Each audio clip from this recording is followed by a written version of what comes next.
Sanders raises a record amount of money, and we are now hearing the actual audio of that tense conversation between Vermont Senator Sanders and Elizabeth Warren after Tuesday's debate. Team Rising is here. Stephen Cobb, he previously served as Deputy Attorney General of Virginia. He was an Obama administration appointee. And Inez Stepman, she's a senior policy analyst at the Independent Women's Forum. Two great friends of the show. Indeed. Good to see you guys. Great to see you both. Thanks for having us back. So it's interesting. I mean, we have this whole Bernie-Warren spat. I guess we should ever get everybody's reaction to that audio. CNN finally found it. Krystal and I reacted this morning, but you can't get enough of this. Let's take a listen. I think you called me a liar on national TV. What? I think you called me a liar on national TV. Let's not do it right now. You want to have that discussion, we'll have that discussion. You called me, you told me. All right, let's not do it now. I don't want to get in the middle of it. I just want to say hi, Bernie. Yeah, good. Okay. Ending is the best. First of all, Tom Saagar. Wait. I just want to say hi. Anything serious? Everybody has to go online and find. So Dave Rubin put the Curb Your Enthusiasm music to this clip, and it is the greatest thing I've ever seen. It's the one with Chris Christie. Yeah, I would play it, but we get copyrighted. On the other hand, Stephen, I'm interested to know your view on this because I find it outrageous that she and her team, Elizabeth Warren and her team, would put out this hatchet job on Bernie, smearing him as a sexist, and then he's not allowed to respond. That she would have the gall to be outraged. Oh, you called me a liar? You smeared him as a sexist. Yeah. He can't defend himself. I mean, I just find that unbelievable. And the pettiness of not shaking the hand of the man that you've been insisting all year is your best friend and ally is just beyond to me. It wasn't a particularly good look for either of them. It was pretty well, put together through political theater to come up with the, you said I couldn't be president, to get everyone on stage to then say that women can be president, so she could deliver the lines that she wanted. It's completely staged. Yeah, clearly her team thought that was, a good angle, and so they could follow up in the press hits the next day that she had her moment. I think that particular interaction afterwards for both of them did not come off Look, well. I thought it came off as class. He was going to shake her hand in spite of the fact that she tried to smear him to the whole country as sexist for her own political gain. I thought that was a very classy move on his part, and she. Sure, but then it goes to, well, you called me a liar. No, you called me a liar. No, I mean, it just devolved down. No one came out of that exchange looking particularly good. It. But Inez, I mean, this is the way we talked about this in that post-debate panel. But now we have the actual audio, right? This is a person who's lied about her heritage. She lied about losing her job because of pregnancy. She has misrepresented her views from the very beginning of this campaign. About her kids going to public school, she lied about. Yes, she did. From the very beginning of her political career, she has lied multiple times for political expediency. Why are we supposed to believe what she has to say? Well, I don't. Yeah. As I said on that panel, I don't believe this. Every time there's a pattern with her, it's not just that she lies, it's that she lies to make herself into a victim. Exactly. And so this is absolutely on point, on pattern for her. And so Bernie, I don't think, did call her a liar. I said at that panel, too, I thought he was too soft. I thought he should have come back and just said, you are a liar. Yeah. He should have called her a liar on national TV, but he didn't.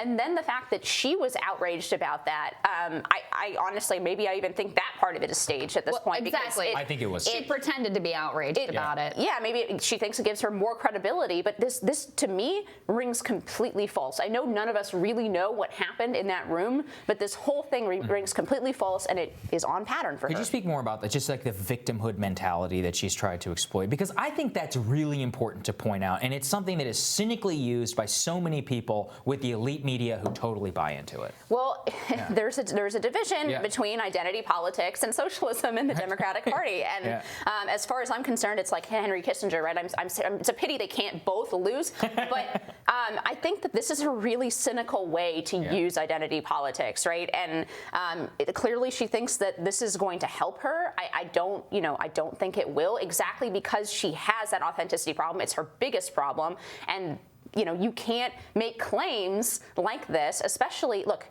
Bernie's a socialist bordering on a communist, but he's not a sexist or a liar. Like, even I wouldn't say that about him. Yeah. It doesn't sound like something he would say, and she doesn't have the credibility for it. And that's what I said. None of us were in the room. We don't know what was said. Stephen, this is a guy who says that murderers should vote from prison. Like, he doesn't lie for political expediency.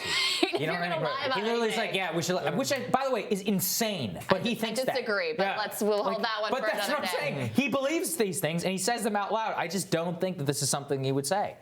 I mean, again, none of us were in that room. I'm not going. I'm not going to guess and say who's right and who's wrong. I don't think that's fair. I don't think it played out well for either of them. What do you think is the ultimate impact? Because I agree with Inez. I think that people see through this, putting the identity part, the hollow, shallow identity part of this, that we should care more about what was said in that room over a year ago than the candidates' records, right? To me is insane.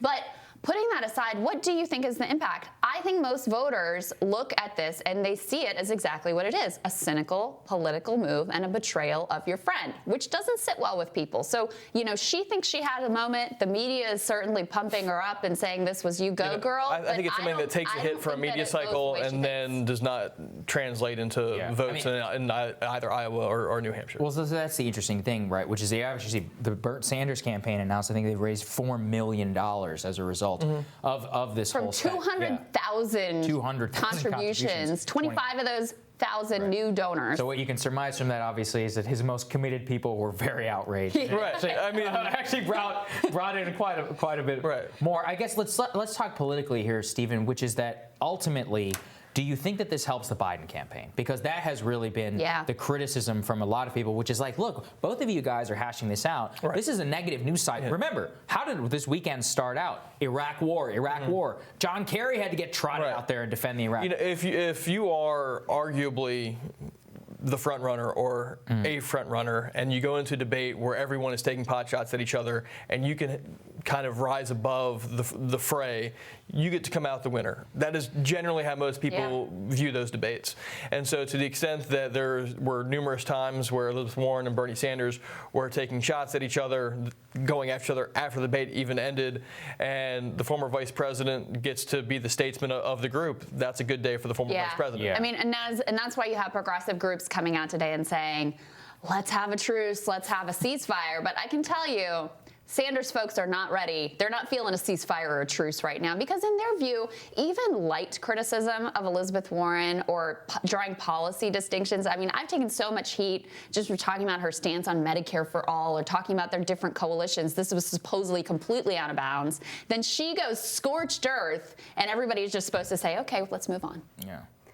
Well, obviously, Warren is the favorite candidate of the media. Warren and Mayor Pete, and because I think we've talked about this before, they're a Sella corridor type liberals. They're sort of affluent liberal. That view in that quadrant where you're sort of somewhat, although I don't think Warren is economically moderate, but she comes off that way to certain types of folks. She comes off as part of the establishment. She comes off as, okay, we can work with this person, like she's reasonable, we can have a glass of wine with her. I don't know why she's doing that whole beer, gonna get me a beer thing, because that is just not her. But that's the kind of candidate who's really popular with a very small group of people who happen to have a very large microphone. I think it's the same things on the Republican Party, right? Folks who think, for example, that John Huntsman would be a popular candidate, right? Or, it's the same group of folks. They're a small group of voters, but they're a large percent of the media, and that's why you have this outsized coverage. So accurate. It's really unfair. Stephen. All right. They're continuing to try and find their footing, and I think one of the things with the polls before this debate, and I think what you've seen after the debate, is that there's still a lot of flux, and that no one has been able to grab that mantle going into Iowa. I think if the Iowa caucus is in 2.5 weeks, if it was tomorrow, I think it's still a coin flip, and I think there's 1 through 4, and it can go in 8 different ways. So people are trying to find their lane in order to get the top spot, which is why you're seeing some of the stuff with Warren, which is why you're seeing Bernie's supporters come out, and Biden's plotting his course, and it's just trying to build coalitions. While this is all happening, Pete Buttigieg scored a massive endorsement of a congresswoman in New Hampshire yesterday, which is actually very important. So it's like these things, it's a tie race in New Hampshire, and a lot of this is just distracting and helping Joe Biden, maybe even Pete Buttigieg in some of these early states. So very interesting. We're going to find out very soon. All right, stick with us. We got more with Team Rising right after this.